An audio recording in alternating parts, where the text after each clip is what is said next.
Salut à tous, ici Carl et aujourd'hui on se penche sur un produit qui va vraiment intéresser la majorité des créateurs de contenu d'entre vous, c'est un kit de Palette Gear. Alors pour la majorité d'entre vous, le nom Palette Gear ne vous dit probablement vraiment rien. Eh bien, ce que ce périphérique va vous permettre de faire, c'est d'assigner des paramètres logiques à une touche physique. Eh bien, ça se connecte par USB, vous allez avoir différents blocs.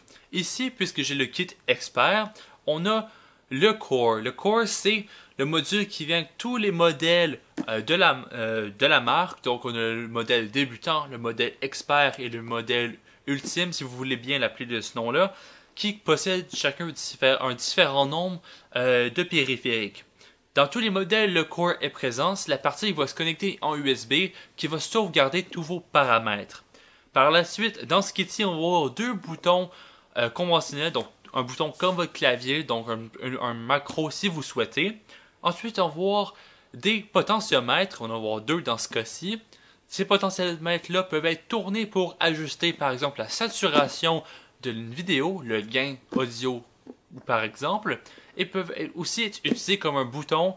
Donc chacun de ces boutons-là peut avoir deux fonctions, tourner et ensuite appuyer. Finalement, on va voir deux sliders qu'ils appellent, c'est des settings de variation. Donc, par exemple, vous voulez ajuster le zoom sur une vidéo, vous pouvez bouger ce petit bouton-là qui va vous permettre de zoomer ou pas. Bref, ici, je cite des fonctions, mais chacun de ces blocs-là sont configurables. Donc, ils sont magnétiques. Quand on vient les brancher sur le Core, on peut lui assigner une fonction spécifique. Donc, par exemple, moi, j'ai créé le profil Premiere Pro que j'ai nommé Monsieur Tech QC. Donc, une fois le Core connecté, le programme le détecte, on lui donne un nom, on lui donne une couleur, on lui donne le programme auquel il est relié. Toute la série Adobe est supportée. Je crois qu'il y a en bêta Final Cut Pro et on peut aussi l'utiliser comme un outil MIDI. Donc, si vous avez un autre programme qui supporte les périphériques de type MIDI, votre programme audio, etc., eh bien, vous allez pouvoir vous en servir avec des macros custom. Bref, j'en reviens au produit parce que je m'éloigne un peu de ce que je voulais dire. Eh bien, chacun de ces boutons-là va posséder un petit connecteur. Tant que ce connecteur-là est dirigé vers un autre bloc qui est lui à son tour connecté au Core, eh bien, le bouton va être détecté. Vous pouvez en mettre jusqu'à une dizaine, si je crois bien, sur le kit qui coûte le plus cher. On a 3 boutons de chaque type, donc on peut vraiment faire beaucoup de choses. Le seul défaut du produit, c'est que les sliders qui vont permettre de bouger de haut en bas ou de gauche à droite vos paramètres sélectionnés, c'est que par exemple, on a 2 séquences vidéo et votre slider est ajusté à la saturation. Vous voulez que votre première séquence vidéo ait une certaine saturation dont vous la bougez, et ensuite vous cliquez sur votre deuxième séquence, mais malheureusement, le paramètre de saturation qui a été sélectionné sur votre slider va s'appliquer sur la deuxième séquence. Donc, ce genre de paramètres-là, il faudrait que ça soit reset à chaque fois que vous changez de séquence. Donc, il faudrait que la compagnie redesign le petit slider et un moteur pour repositionner à l'endroit approprié. Donc, par exemple, vous cliquez sur une vidéo qui a le gain à 10 par exemple, que le slider bouge à l'équivalent de 10, et quand vous cliquez sur une vidéo qui a le paramètre à -5, eh bien bouge le slider à l'équivalent de -5, au moins logiquement ou physiquement avec un petit moteur. C'est pas le cas ici.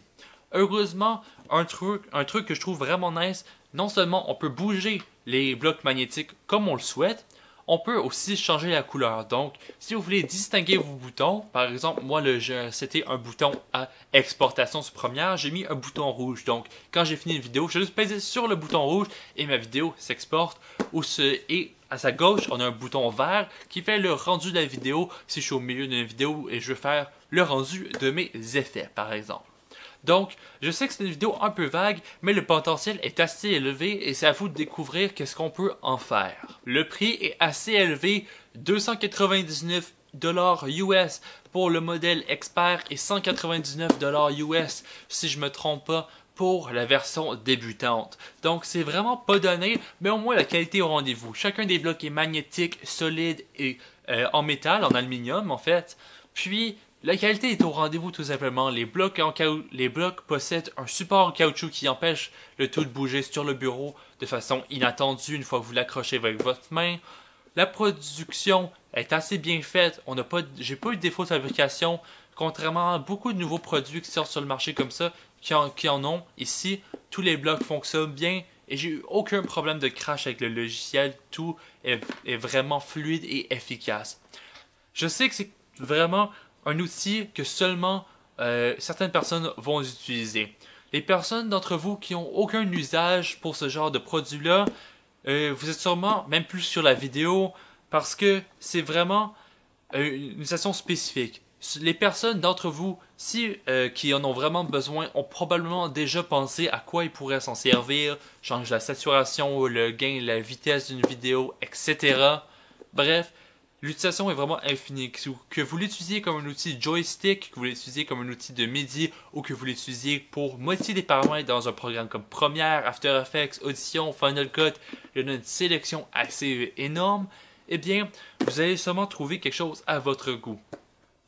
Puis, au final, je le recommande seulement si vous gagnez de l'argent avec vos vidéos. Parce que dépenser 300$ US sur un produit qui, oui, en soi, va accélérer votre production, mais si votre production ne vous rapporte pas nécessairement de l'argent, dépenser autant d'argent sur un produit qui peut, malgré son utilisation, oui, accélérer votre production, mais c'est à vous d'évaluer. Est-ce que la rapidité de production que le produit va vous apporter va vous faire gagner plus d'argent? C'est à vous d'évaluer. Bref, personnellement, j'en prendrais volontiers un parce que c'est vraiment pratique, mais s'il vous plaît, évaluez le prix parce que 399$ USD pour la version Pro, 299$ pour la version Expert et 199$ pour la version débutante.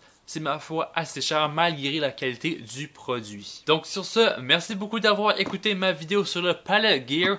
Laissez-moi savoir dans les commentaires qu'est-ce que vous avez pensé de la vidéo ainsi que du produit. Si vous êtes un créateur de contenu, s'il vous plaît, dites-moi qu'est-ce que vous feriez avec ce produit pour accélérer votre montage audio, vidéo ou quoi que ce soit. Et à la prochaine. Ciao tout le monde.